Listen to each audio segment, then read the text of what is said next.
What would you do differently if you could travel back in time? It is fun to fantasize and think about what if, but it's also something you might want to act on. The mistakes that were made in the past can become useful learnings that we can apply today. It might feel like I'm not talking about testing right now, but I really am.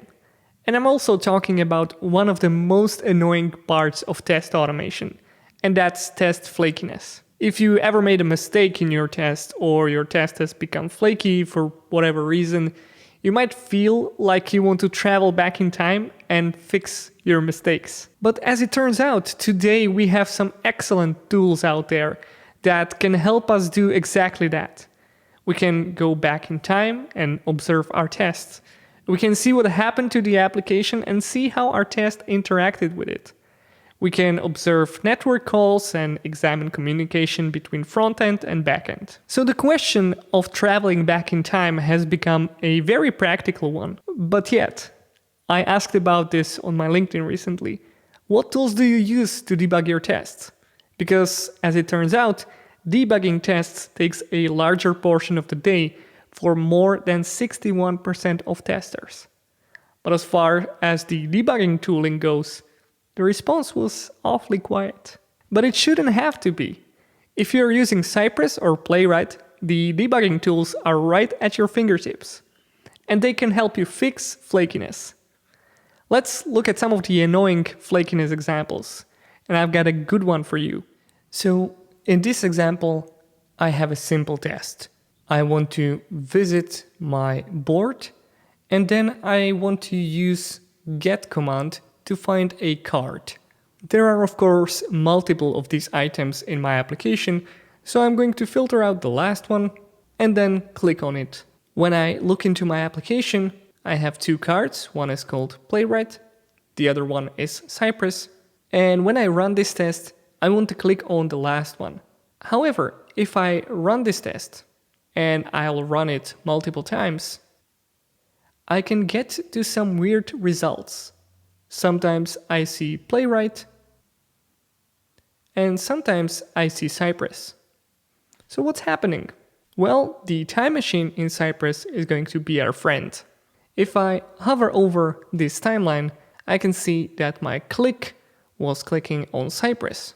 But if I rerun my test and get to the situation where Playwright was selected instead, I can travel back in time and hover over the command called last.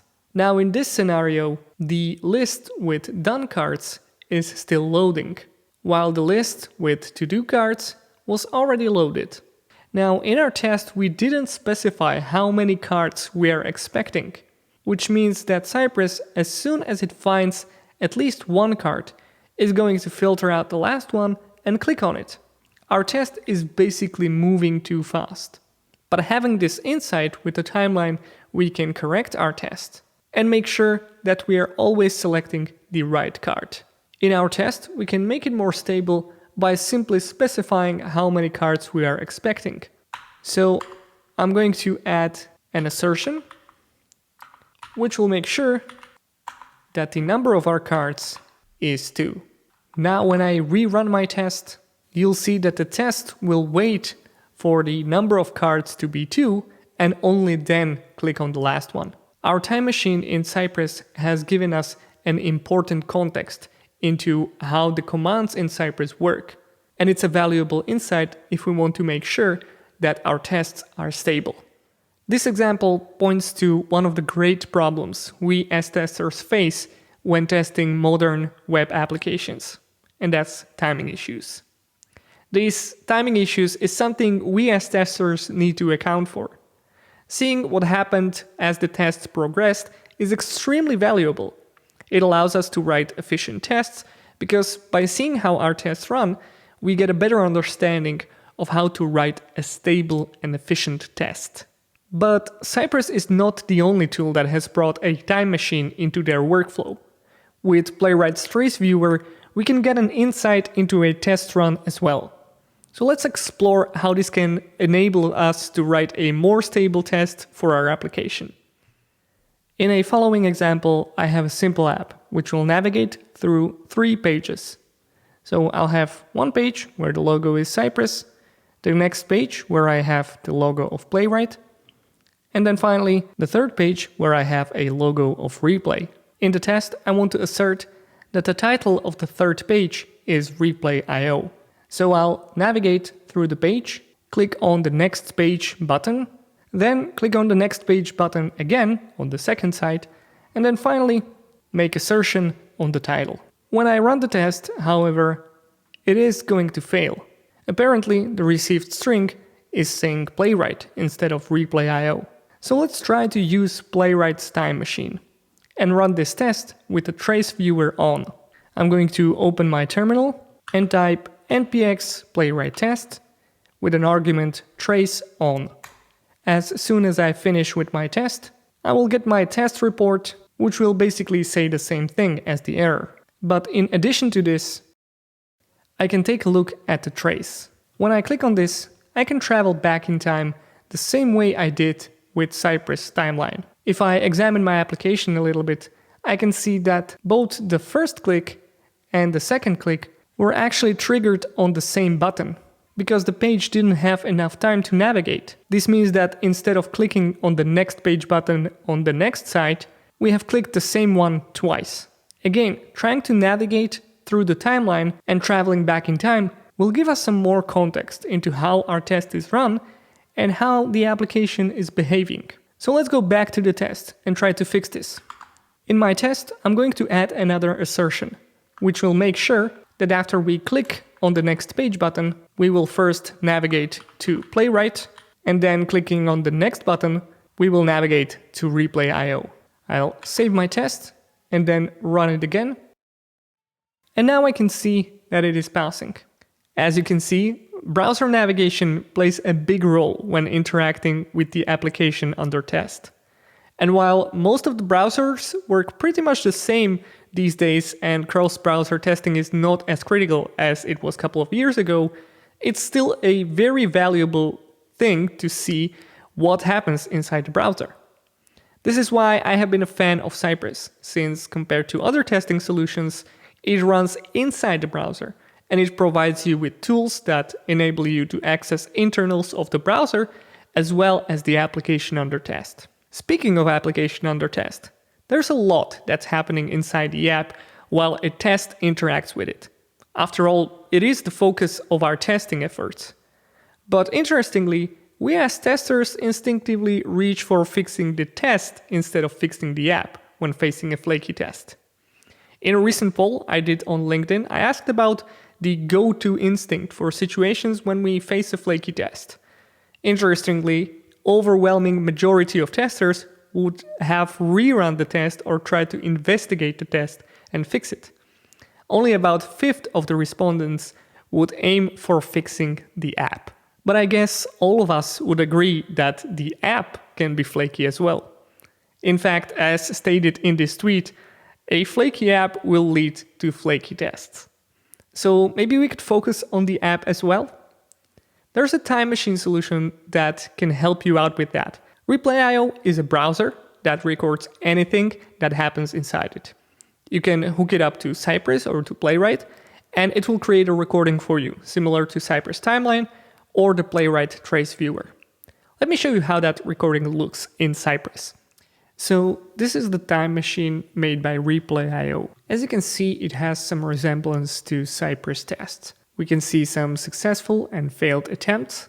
And if I pick one of the failed ones, I'll see the same timeline we would have in Cypress. Besides the commands, we also see the network panel, which shows all of the API calls that are being made. Now in this test, there are two that are critical. Check availability and add to cart. We are testing an application that shows a detail of a product. User can usually add this to cart, but we are experiencing an error, and it seems like our product is not available. But this is actually not what's happening.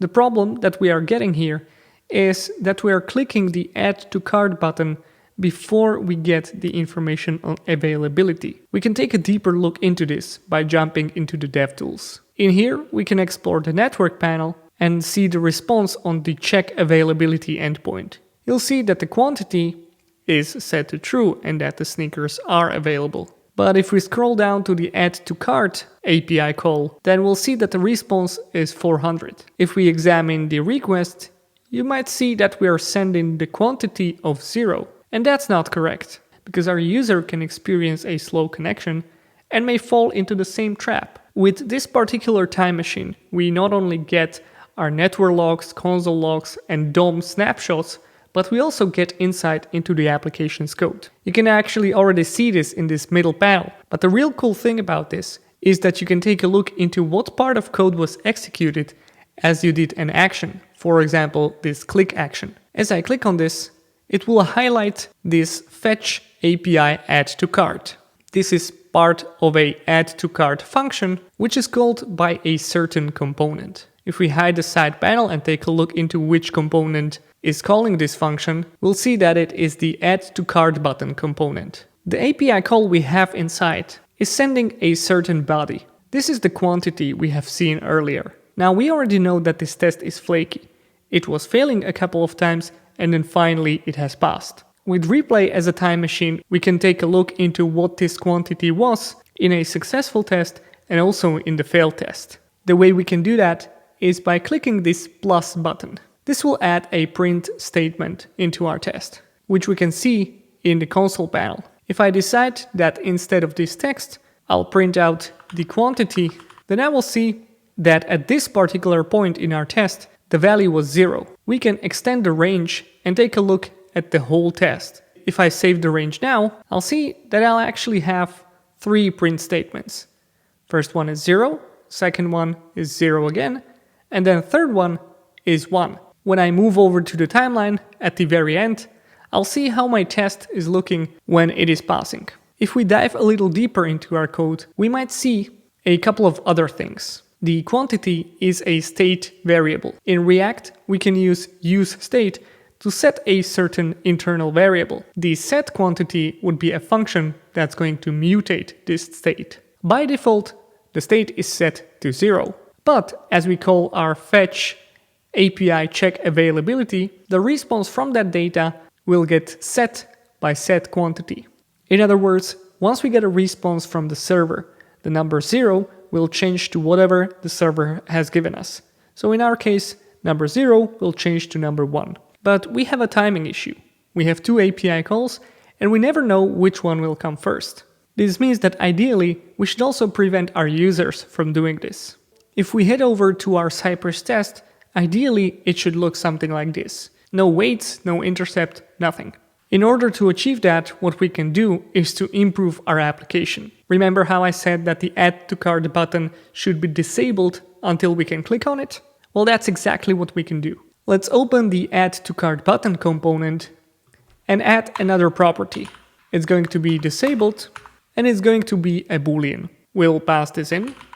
And then for our button, we will add the disabled attribute, which will carry the same value as our disabled property. In the parent component, product detail, we are going to pass this property and we will set the property disabled to true if the quantity is in its default state, which means if it's 0. So I'll set the quantity to 0 and until this quantity changes, our button will be disabled. I will add a little bit of styling to this button so you can see when it is actually disabled. So if the button is disabled, let's set the opacity to 50. When I run this test now, you can see that the button is disabled for a certain moment. But Cypress will not click on it, because by default, Cypress will check if the button is actionable. So time machines are great. They allow us to take a deeper look into what happened when our tests were running. Cypress allows us to view the test timeline as we write our test and go back in time to see different states of our application. Playwright allows you to see Trace Viewer for tests that already ran. Replay has a different approach. It is a browser, so it can be integrated into any framework, and it will bring you insight to the test run as well as insight to your application code. Thank you. My name is Filip Hric. It's been a pleasure to be here. If you'd like to stay in touch, I'd be happy to connect on LinkedIn or on Twitter. If you like testing videos that help you write more stable tests, please check out my YouTube channel. See you next time.